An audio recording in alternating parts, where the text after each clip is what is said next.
Bitcoin has reached a new all-time high against almost every fiat currency globally. Today, we did touch a new all-time high on the US dollar pair. On the right, you can see the euro. We actually went way above the all-time high. On the bottom left of the screen, you can see the Japanese yen against Bitcoin, and we are well above the all-time high. On the bottom right, you can see the South Korean won against Bitcoin. We are well above the all-time high. Bitcoin is at a new all-time high globally. And the last final boss battle is the US dollar.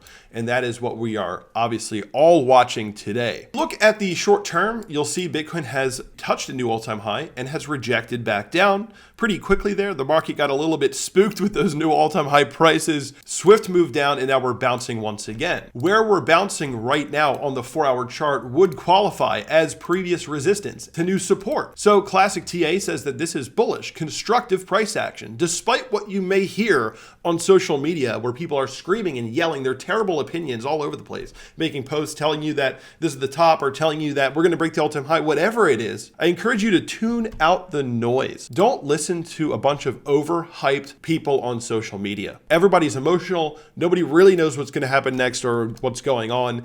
And so you don't want to rely on other people. Just let the chart tell you what's going on. If you look at the weekly for Bitcoin, we are still well above our parabolic trend, and we are sitting right next to the all-time high. If you look at the amount of extension that we've had off of the parabolic trend, you can see that we have a lot of room to move in this zone without changing anything about the trend. In theory, Bitcoin could be dropping 20%, bouncing 20%, dropping 15%, bouncing 10%, whatever it is.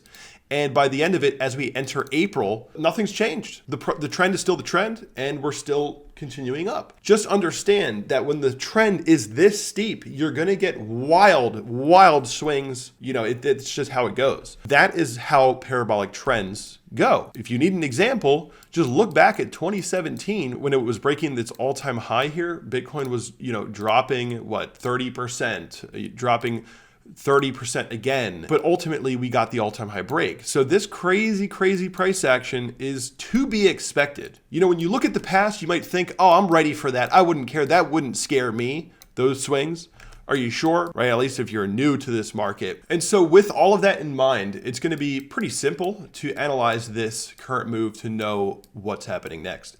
As long as Bitcoin is maintaining the general structure of the parabola, we're getting higher lows and we're squeezing into this resistance, well, then we're going to see a major all-time high break. If Bitcoin breaks down below the parabola in a month from now, again, we can go sideways for a month. And then if we break down in April going into the halving, then it opens up the possibility for some major swings down.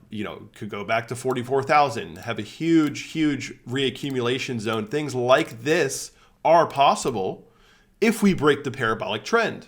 As long as we're creating higher lows above the parabolic trend, I do not expect this. And that would be giving you, a pullback near your 50% retrace from low to high of this run, something along those lines. And historically, Bitcoin does not like to give second chances like this. Bitcoin doesn't like to do that below the all-time high historically. If you look at all previous all-time highs, 2020, 2021, we swiftly moved through the all-time high really quickly. No stopping, no second chances. Go back to 2017. Here's the all-time high zone. Yeah, you had a couple dips, but not much of a second chance in terms of a huge pullback or anything. No second chances. We just get straight through the all-time high. And to me, it seems more likely that we would take the route of going straight through the all-time high before giving a second chance. The path of most pain is the most likely. And right now, the most painful route to take would be give no second chances, punch up to a major new all-time high zone. And then once everybody that wasn't in, that was sidelines, FOMOs into the new all-time high because they think we're going to go straight up, then send the price down back below the all-time high because whales need a lot of liquidity to obtain the amount of shares or Bitcoin, whatever they're trading. They need a lot of liquidity. They can't just click the buy button. They need a lot of liquidity. And the best way to do that would be get everyone to FOMO in above the new all-time high and then shake them out, squeeze them right back out at the low, get the high volume on this dip, and then send it up again. So if you fib the ETF rejection zone right there, or the approval. 84,000 would be the first all-time high target for me. Bitcoin's moving fast, and if we do eventually break out, we'd probably quickly move through these prices. And the MACD on the weekly, currently the weekly MACD is showing that we still have upside momentum. The direction is still up. The MACD is great for judging momentum. A lot of people think that it's some sort of noob indicator, but it's actually a leading indicator in many cases if you can spot the peaks and the troughs on the MACD. It's all about the momentum, right? And if the MACD is showing negative momentum, the price doesn't really do much, or it goes down. Same thing right here on the weekly MACD. Negative momentum picks up, the price slows down. The price doesn't really go down, but the momentum is slowed. And so right now you can see that the weekly MACD is still saying up. It's still showing upside. And this is telling me that it's very likely that we're going to break the all-time high. And if we do, I would expect a swift move up to something like 84,000. And then once all the newcomers FOMO in the next all-time high, shake them back out, but right below the all-time high, and then punch it again for the major run of this cycle going into 2025. Something along these lines is what I would think is likely. And also, not to mention, if you look at the total 3, this is the altcoin market cap, and we are starting to see alt season. I'm going to make it light blue. The market cap of all the altcoins. Let me go down to the 4-hour chart for this one, because it's a pretty detailed sort of movement we're getting.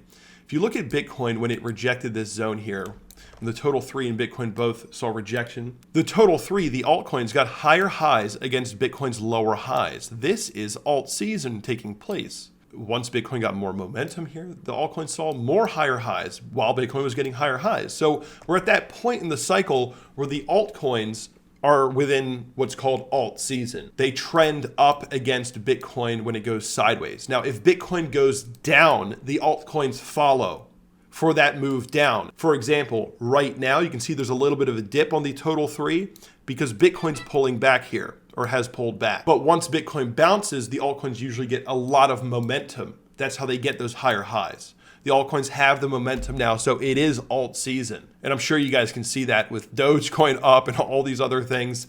All the meme coins are back. And so that is a sign that retail is here, retail is back, and usually right when retail comes back, that is more or less the start of the bull cycle, where we start to really get some nice trends going. And then once retail has fully invested, then it's the top. And my last video explains that concept. So I hope you guys have a better idea of what to expect, just understanding that there's a lot of potential for volatility in this little range here on the weekly. It could go up and down 20%. It doesn't matter. It doesn't change the trend. And then by the time April comes around, if we haven't already broken the all-time high, that's when we could break the all-time high or break down out of the parabolic trend. But we'll be analyzing all of that and more on this channel. Be sure to like and subscribe. And guys, once we get a weekly close above the all-time high, I'm going to raise the price of Patreon, but you can lock in these prices for a lifetime by joining today. We're going to limit the amount of people coming in. I'm going to raise the price once we close a weekly above the all-time high. And so you can get these sub all-time high prices today. The prices usually go up above 50 in the bull market. And we do all kinds of altcoin picks. I bought Polygon at 4 cents last cycle. So we'd like to pick some really neat altcoin projects, hopefully getting huge returns and much more. You can read the details here. I'll see you guys in the next video.